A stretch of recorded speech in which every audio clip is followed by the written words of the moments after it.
Welcome to another episode of the Redeemed Man podcast. I'm Nate Dewberry, director of the Redeemed, and today I have Andy Brannum with me. Andy's a husband, father. He's also podcaster and the founder of the Thrive Ministry. Andy, welcome to the show. Thank you, man. I'm glad to be on. I'm excited to see. I'm excited what y'all have been doing, and I'm excited to see what y'all got coming up. So awesome. It's a pretty cool thing what y'all got going. Thank you. We're really enjoying it. We really feel like God is in it, and thankful for just the opportunity to be able to help men, to be able to share their stories and know that there is hope and there's redemption, and redemption wins. So, Andy, we'll jump in with some rapid fire questions to start out. Where'd you go on your last vacation? Fort Morgan. Nice. Down at the beach. Orange Beach. Good deal. Oh, yeah. Your favorite store to shop in? Oh man, that's tough. Walmart. I mean, who doesn't love a good Walmart? I was, you know what I was expecting? I was expecting Bass Pro Shops. That's what I was waiting on. So far away. It's 50 miles to each one, so it's just tough to get there. What time do you usually wake up in the morning?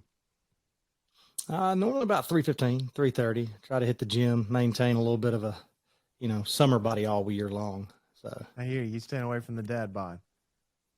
Yeah, well, little Debbie gets me every now and again, but that ain't nothing sit-ups can't cure. So if you're up at 3:15, what time are you beginning to check out? Oh man, I mean 8:30, 8:45. My carriage is a pumpkin, and I need to be home from the ball. It's going to be rough. So, what's your favorite season of the year? Probably summer. I like the heat. I like the action. You can get a lot of productivity done in the summertime. So, and I work outside. So, it looks like we are about to have some summer weather coming up. So enjoy it. I think we're looking at 90s here soon. So, absolutely. Absolutely. For me, that is not mine. I like the cooler weather. Give me the snow, and I'm happier. So that's you can have all the heat you want. Well, I appreciate it. I'll take it. Andy, what word do you hate to hear? Oh, it's not really a word. I don't like excuses. I'm not a big fan of excuses.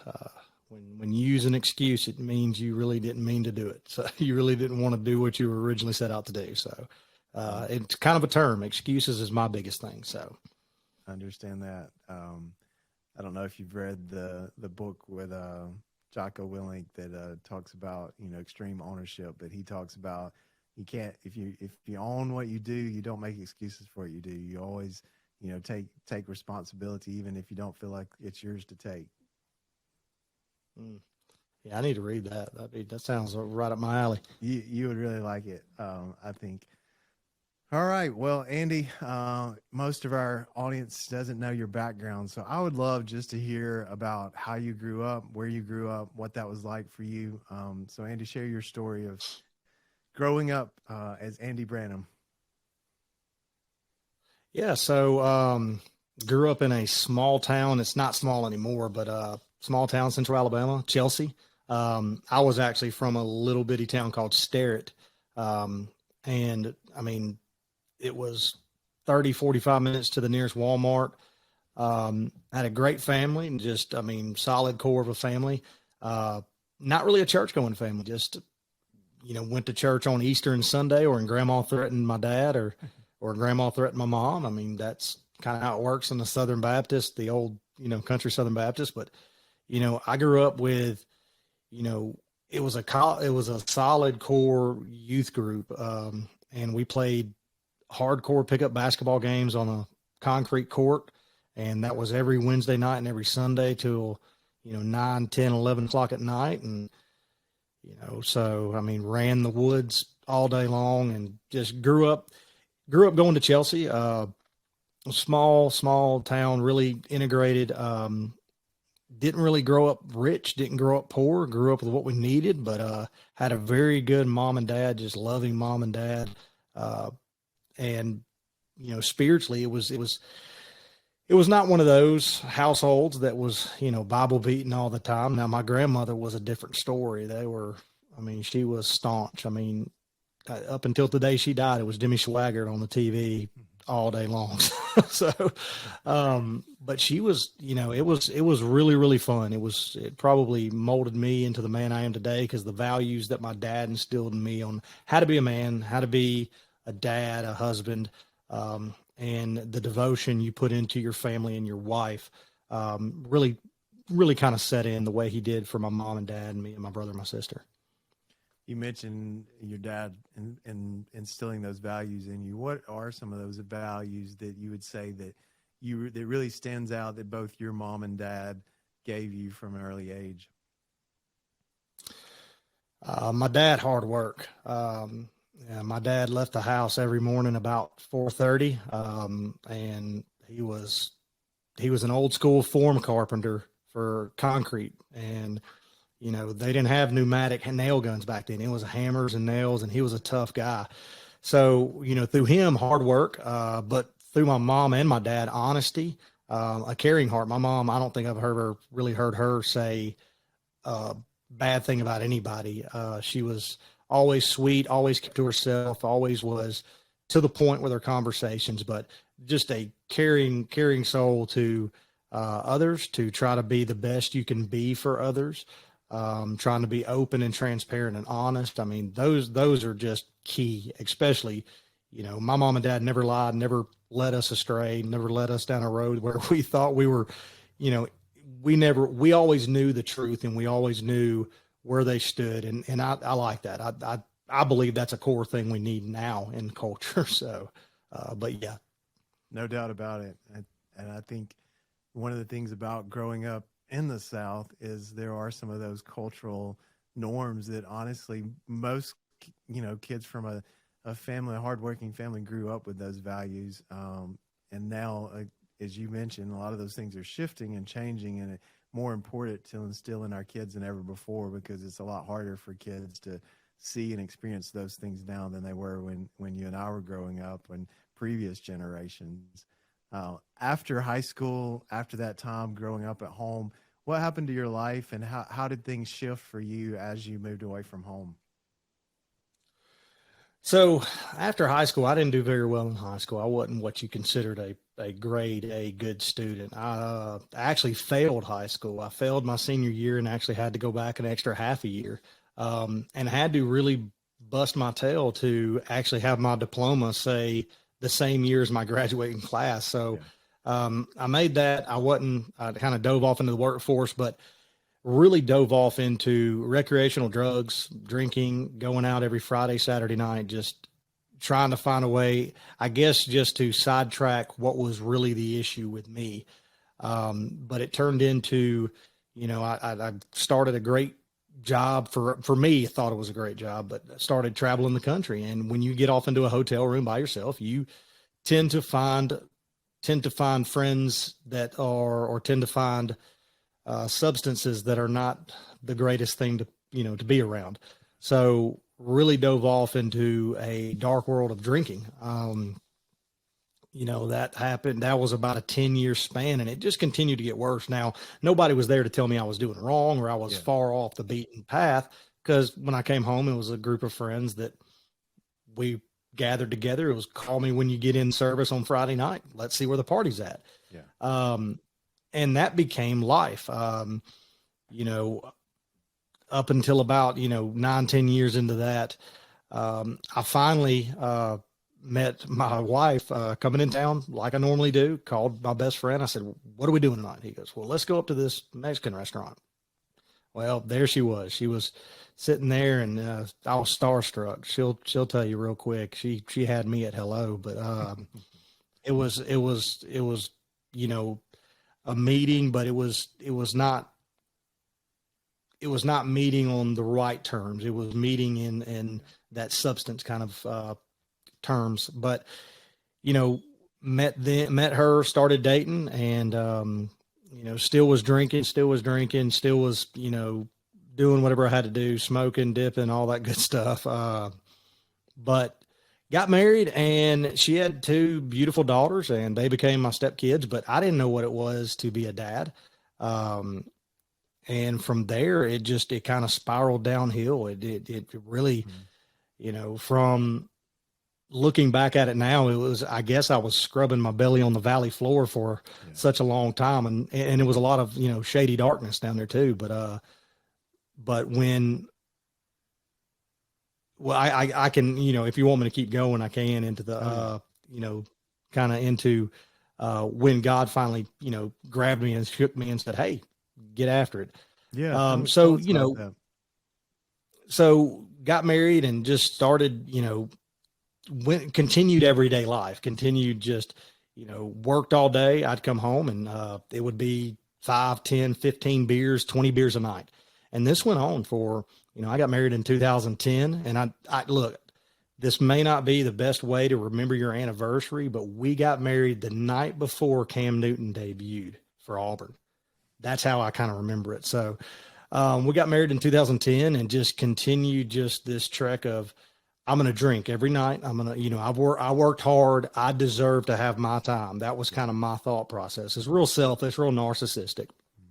And we, just continued through life. Now we had our battles, we had our fights, and man, there were some knockdown dragouts. We were raising kids, and we had my youngest, my son, Easton, we had him.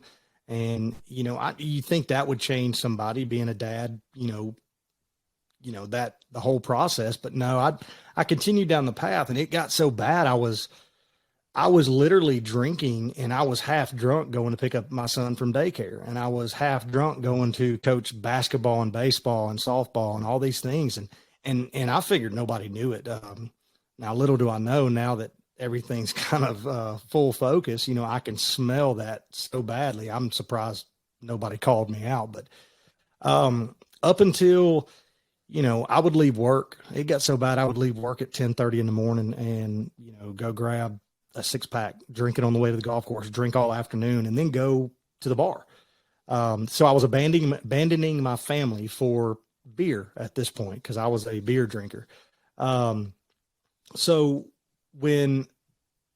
as I was doing this, I was accruing so much debt, just the bills, and then, credit cards too, in order to buy the beer and all that sort of stuff. So, one of the things my wife hated, and I know this for a fact, was college football Saturdays. It became a just detestable day for her, because 9 o'clock in the morning, I was cracking them, and it probably didn't end till 10, 11 o'clock at night. And it usually ended with me asleep in a chair somewhere in the house other than my bed.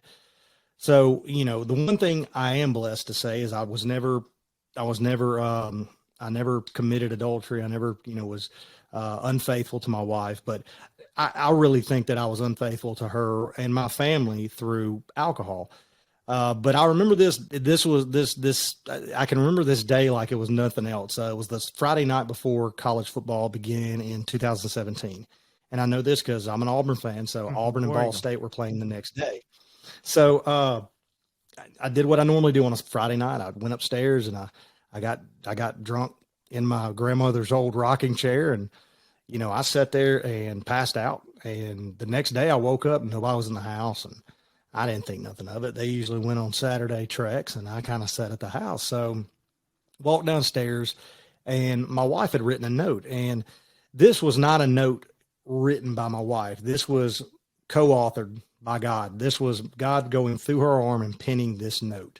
And I couldn't tell you anything it said, except for about midways through the letter, it said, "You will lose everything." And it didn't mean divorce. It didn't mean the kids. It didn't mean your assets, your materialistic stuff.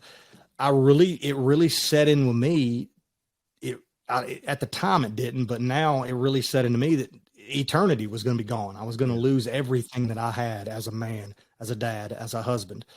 So at that point, stubborn me, I just said, you know what, I'm going to quit drinking. I'm going to show her. So I stopped immediately. I had no health effects, no withdrawals. I just stopped.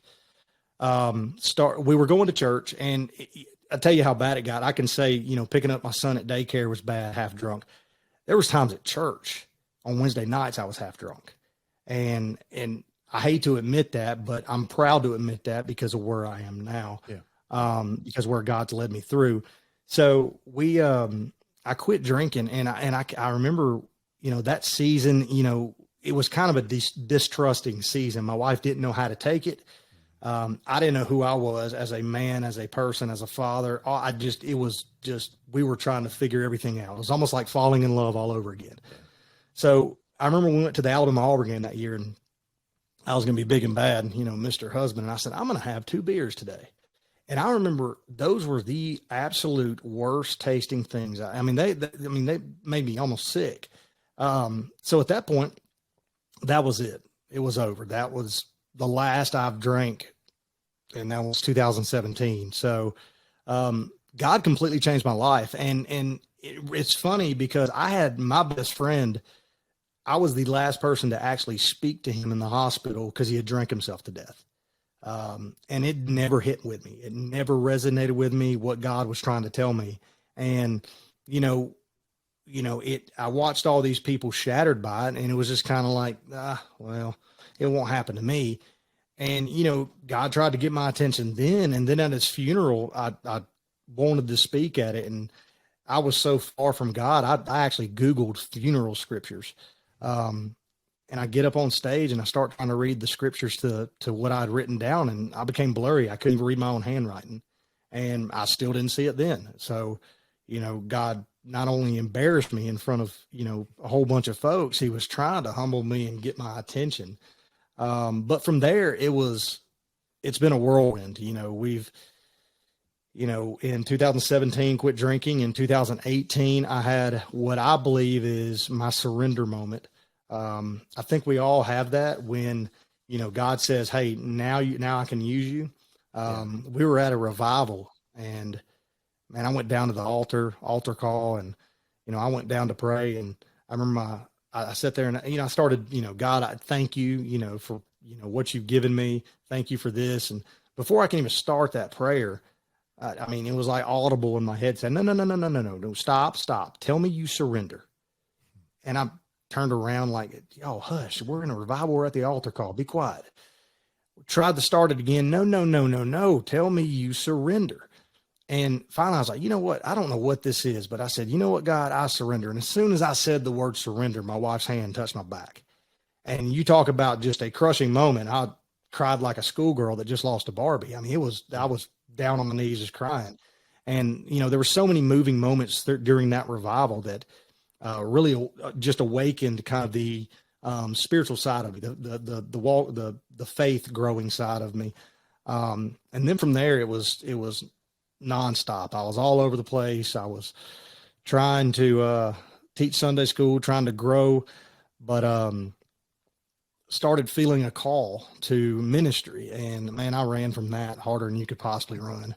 And once again, my wife is the instrument God uses to reveal, to show revelation to me, to say, hey, stop being Andy, stop being your stubborn self and come on with it. And I remember she came home one night and she's like, hey, I was talking to a friend at work about your situation. And I said, what are you talking about? She's like, you being called to ministry. She goes, I think it'd be pretty cool. I'm sitting there going, okay, God, man, just stop. So I answered the call to evangelism. I started Nazarene Bible College. I was going to a Nazarene church at the time. Started that and it was nonstop, doing a men's ministry on Tuesday night and Bible college throughout the week and working a full-time job. So, and then, one of the things that actually there's been many things that shaped, me as, a man of God. And, Jennifer, my wife's brother, he lived with us for a little bit, and he was one of those instruments. He was one of those influential people because he was just like me. We were growing in faith, and every night at our house, we were having Bible study. We were just, and not to mention God had answered. God showed proof that he was real by stuff that was happening in our life. We were not happy where we're at. We wanted to get out of a house in the town we were living in because we felt like that it kind of had an aura of past of, Yeah. the drinking and all that sort of stuff. And, one day sitting in traffic, I get a phone call and they said, "Hey, we're an investment group. We want to buy your house."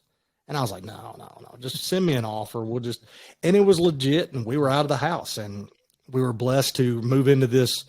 We went from about 2,700 square feet down to about 900 square feet.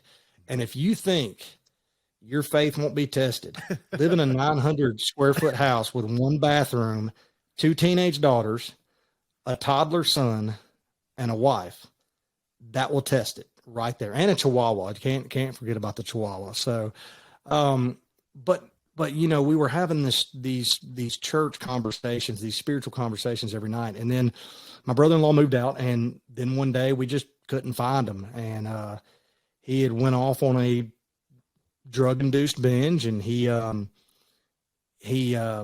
we found him at UAB. He checked himself into the psych ward. And at this time, we had a massive, just horrible situation happen with leadership at the church we were at. And I won't go into details because it just spares everybody the reopening of wounds. But it was a very bad deal. It didn't involve me personally, but it ended up roping my family in. And through careful thought and consideration, we decided to leave the church. But during this process, we didn't know what to do. We didn't know how we were going to play this out, how everything was going to play out. And here I am. I had taken on sole custody of my brother-in-law in UAB's psych ward in University of Alabama at Birmingham. And, one night I'm sitting in the top of the parking deck waiting on visiting hours to show up. And I said, "God, I'm going to quit this. I'm going to quit you. I'm going to quit this. You've got to show me what I'm doing is right. And I don't know what I'm doing right now." And it was a tearful, just kind of call out. And, I believe, I believe we can have these confrontations with God. I believe we can have these conversations. It lets us know that, hey, he is God. He's our Father, and he's going to listen, and he's going to answer the way he wants to. But, he's going to let us kind of have our voice for a second. But I walked into the hospital, walked in there, sat down, tried to be encouraging, tried to be all positive and everything. And I didn't know anybody in here except for my brother-in-law. And this girl walks up and she goes, "Hey, can you pray for me before you leave?" And I looked at my brother-in-law and said, what is she talking about? He goes, "I don't know." And I said, "Sure, I will." So I prayed for her and a table of patients and my brother-in-law before I left. And the next day I come in and it was like a schoolgirl. She came running up. She goes, "You're going to pray before you leave, right?" over us. And man, she went back and told her friends. And, I walked out of the hospital that night and I said, "All right, you got it, God. Here we go." So we left the church, took a small hiatus trying to find the right place for us to fit because, we didn't know what we wanted to do at this point, but fell into a beautiful church, a great family of God that is this body of Christ is, we're all, body of Christ, but within those four walls is a great group of people. Ended up turning in to lead the men's ministry. And that was a blessing in itself. It led me in directions. It taught me things. It let me meet new friends. But then time came again. I went out of town for a fourth day movement weekend. And I get back in town and it was nonstop all over again. And once again, my wife's used as the instrument. God rattled my cage. "Hey, you're too busy. You're running yourself ragged." And I pitched a fit. It was not a good time in our life. And I gave up the men's ministry. I gave up for whatever, reason. At the time, I gave up the men's ministry for my wife. But literally what I was doing is for God wanted it done for my marriage and for future growth. So gave it up. And then about 3 months later, just sitting around, I said, "I think I'm ready to start." And it just kind of kept revealing itself to me that, the Thrive Ministry kept coming up, and it wasn't named that at the point, but I felt the call to start a ministry devoted to men and developing men's ministries around the country, in local churches. Because unfortunately, a lot of churches don't give men's ministries a whole lot of attention or onus. So God called me to that. Me and my buddy Luke, we created it, and man, here we are. we're rolling now. We're about a year into it now, and we're loving it. We're loving life. We're loving what God's doing in our lives, and every day's a blessing. So that's Andy, kind of the that's Cliff Notes version there. Andy, that's quite the story with a lot of different twists and turns along the way. Common thing I see is your wife and her impact in your life, and then Absolutely. God's favor and His grace continually. And I think, like you said, God can handle those big conversations, those hard conversations. He is God.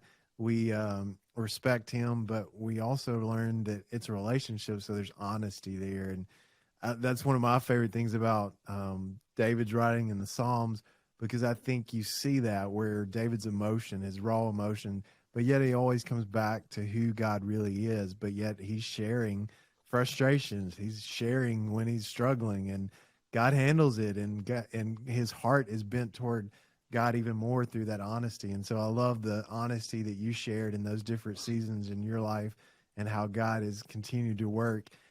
Outside of your wife, who are some of those other people that have made a tremendous difference in your own spiritual growth, that have walked and journeyed with you?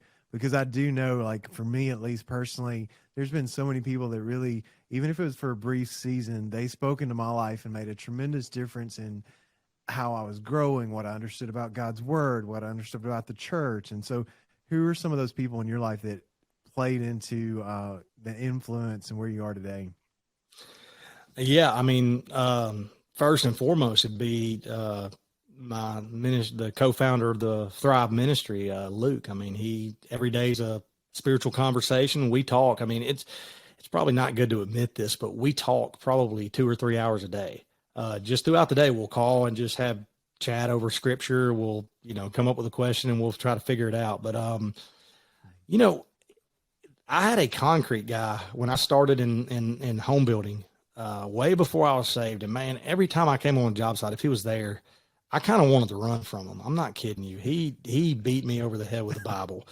And it's amazing that, he could see potential in me. He was doing exactly what God, or what Jesus told us to do, is go forth and be a disciple and make a disciple. And he was discipling me, whether if I was taking it or not. So, he was a good one. But there's some guys that right now in our church that are just outstanding, just great friends. We have a group that just kind of calls each other, and we try to keep up with each other. And, we have a wonderful group. Now, I would love to say, my father, but that's really not the case. But my cousin Will is a tremendous influence. He is a great man of God. He's senior pastor down at Calvary in Tuscaloosa. I mean, just a great guy. He just, his boldness really encouraged me, because, this guy got out of college, got out of seminary, and he went to Brooklyn, New York, and started a church.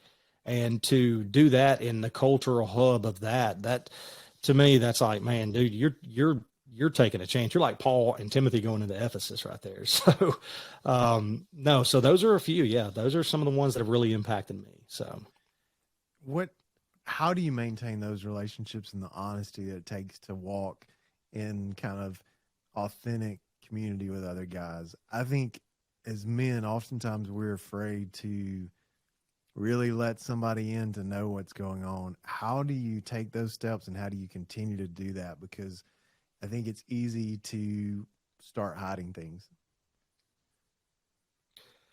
It is. I think, accountability is probably one of the best things that men have, but one of the words that I love to use is intentionality. When you have intentional accountability, that's when it really means something. When you start the relationship off with, hey, I want to grow with God, I want to grow in faith, and I want us to grow together as a friend that's another guy, and say, we've got to be open. What's the acronym HOT? Honest, open, and transparent.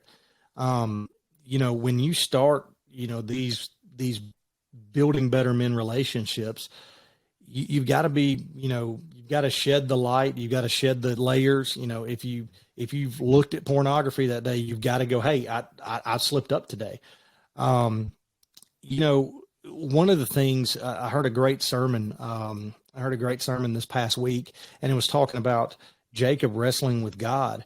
And when Jacob was wrestling with God, God said, let me go. The day's about to break.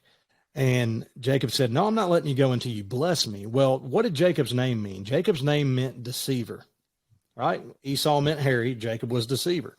But as soon as Jacob said his name, my name is Jacob, God let him go, touched his hip, broke his hip, and then blessed him and changed his name to Israel. Sometimes, while we need to tell God our name, and our name may not be Jacob, our name may be anger, porn, addiction, alcoholism. It may be that, but as soon as we say those names to God, even we say them to God, but even when we say them to another man that's a friend of ours, it sheds that light, it breaks that wound open, and it gives us a time to clean, debacterialize everything, and then start fresh and heal itself.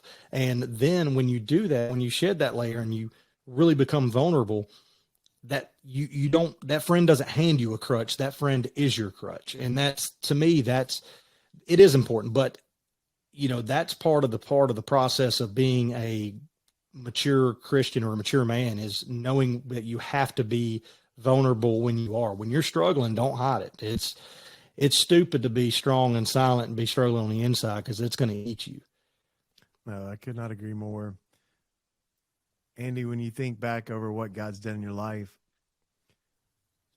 you surrendered and there was amazing transformation in your life. What was one of the hardest seasons after that day of surrender? Because I think oftentimes people think, man, I surrendered to God and life's pretty easy. But I think the reality of it is sometimes it's in the hardest, most uncomfortable places that we grow the most, even after we've surrendered our life to Christ. Well, when you die to your old self and you're born again, you're not completely free from everything. You have to push yourself away. You have to find distance. And that's the one thing that, I found that anger was an issue of mine on a daily basis. I had a tendency to go off on a job site or something like that. The addiction really wasn't there, but a lot of the struggles was kind of, I guess, me personally, me mentally buying into, okay, I've surrendered and here I am, and now I'm being called and now I need to grow. And, I was kind of sitting there, looking kind of cross-eyed at the Bible, looking cross-eyed at books and going, what do I do now?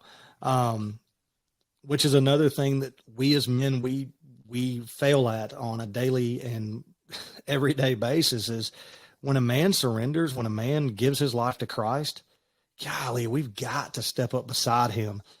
Going and letting somebody get baptized and then handing them a Bible and saying, here you go, have fun. That is like going with a 6-month-old and setting them out in the field, walking back 2 years later and expecting them to walk and talk. It's just not doable. And that was my biggest thing, is I had guys, but I really didn't have those guys really helping me, training me up. And to me, that was probably my hardest thing, was me believing in myself, that God had changed me and God was growing me and going to grow me. I can definitely see that. Sometimes it's easy for people to think we've got somebody else in our life that's walking with us when we really need somebody around us to step in and go, hey, how can I help? How can I be there beside you? So I can definitely see that. Andy, we ask every person that comes on our show, what does redemption mean to you? And your story of redemption's pretty cool. So I'd love to hear your perspective on it. Redemption is, to me, it would be like being in a pitch black room and opening a door to a sunlight prairie field. It would be that haunting nightmare of darkness that you don't even realize you're in, because you're integrated with it. You're used to it. And then you open that door and you're like, wait a minute, it was a lot better out. This was great and all, but that right there is what I needed and what I want. So redemption is the complete dark to light. If you can really think of having just the range of emotion going from dark to light, that's what redemption is. And knowing that, knowing that God made this ultimate decision to send his son to absolutely take on every part of sin and just get beat to death, nailed to a cross, buried in a tomb, and then rise to defeat it. If that doesn't send chills up your spine as a saved and redeemed man, I'm going to use your name, but to be, if that doesn't give you just chills and show you that humanity was doomed and now humanities can be redeemed if as long as you make you accept the invitation. But redemption to me is massive. It's without redemption, I wouldn't be sitting right here. I probably wouldn't be underneath this roof, and there's a whole lot of other stuff that'd probably be happening. So redemption is, like I said, it's going from blackness to light, and that light is blue skies, 65-degree weather. There's no sunburn, and it is perfect. I would say maybe a golf course, maybe. I don't know. So we'll. Well, I definitely can tell, even in our conversation, that you definitely have a love for sports, especially college football. And a lot of things probably in your life early on in different seasons relate to that. And you've shared some different timelines based on what was happening in the sports world. But I think one of the things that's very clear when anybody talks to you is that love now is secondary. And it's not something that is distracting. It is something you enjoy, but it's not consuming. You're getting to give back. You're getting to go into different churches and share what God's done in your life and help build effective men's ministry in different churches. Talk a little bit more about that and what you guys are doing with the Thrive and how you're impacting and seeking to help other men and other churches develop their men's ministry so that other men can find the same redemption and encouragement that you found. Yeah, so there are great ministries out there that are doing pretty much close to the same thing.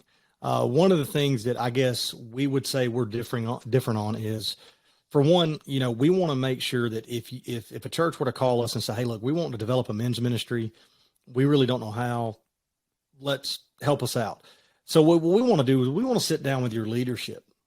We want to sit down with your deacons, your elders. We want to sit down with your pastor and say, look, where does men's ministry sit? Let me see your budget, because a budget will tell you a lot about how important stuff is. Yeah. We want to sit down and we want to say, look, the men's ministry, kids ministry is great. Women's ministry is great. Teen ministry is great. But you're not going to have hardly any of those without men growing their families and getting their families into church and growing in their faith. So not only do we want to come and try to develop and say, look, let's look at the demographic of your men. If you've got a bunch of old guys and all they want to hear is scripture, let's develop a curriculum that's going to build off scripture, build off what we can do. Or if you're a Bible study group, let's find a Bible study. No authors off limits. Doctrinally, we want to make sure that, but no authors off limits. But one of the things that we find ourselves and a lot of ministries do is they're not Southern Baptist, so we don't want them. Look, you can be Southern Baptist, you can be Methodist. If you're not growing men, you're not doing right. If you're not growing the kingdom of God with men involved, you're not doing the job. Yeah.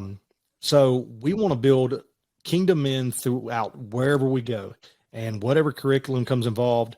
But not only do we develop and help with the curriculum, we want to promote you.